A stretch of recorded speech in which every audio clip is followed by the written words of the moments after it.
সরকারের কাছে আমার অনুরোধ, দয়া করে আপনারা বারবার বক্তব্য চেঞ্জ করবেন না। হ্যাঁ, এটা ঠিক, আমরা ভাতার জন্য সরকার পাল্টাইনি, কিন্তু মানুষের সুবিধা অসুবিধাটা আপনাদেরকে দেখতে হবে। মানছি লক্ষ্মীর ভাণ্ডারে অনেক দুর্নীতি পাওয়া গিয়েছে, তাহলে আপনারা প্রথমেই বলে দিতে পারতেন যে অন্নপূর্ণা ভাণ্ডারের প্রসেসিং করতে 6 মাস টাইম লাগবে, ততদিন অন্তত লক্ষ্মীর ভাণ্ডারটা চলুক।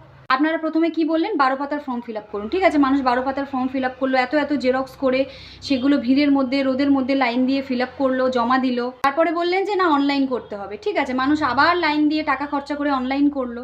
এখন আবার বলছেন শুধু অনলাইন করলে হবে না, ওগুলোর একটা রিসিপ্ট কপি বার করে তার সঙ্গে আবার ডকুমেন্টসগুলো জেরক্স করে অ্যাটাচ করে পঞ্চায়েতে গিয়ে জমা দিতে হবে। দেখুন, মানুষ কত টাকা খরচা করলো জেরক্সে, এটা বড় কথা না। বড় কথা হচ্ছে ঘন্টার পর ঘন্টা ভিড় ঠেলে লাইন দিয়ে এই কাজগুলো করা। আর একটা কথা মাথায় রাখতে হবে যে আপনাদেরকে শুধু শুনতে হয় না, যারা নিচু তলার কর্মী আছে তাদেরকেও শুনতে হয়। সরকারের কাছে অনুরোধ, আপনারা এই দিকটা একটু নজরে রাখুন। যতদিন না অন্নপূর্ণা ভাণ্ডারের প্রসেসিং কমপ্লিট হচ্ছে, আপনারা একটা টাইম দিন। ততদিন যারা লক্ষ্মীর ভাণ্ডার পেত তাদেরকে সেটার ব্যবস্থা করে দিন।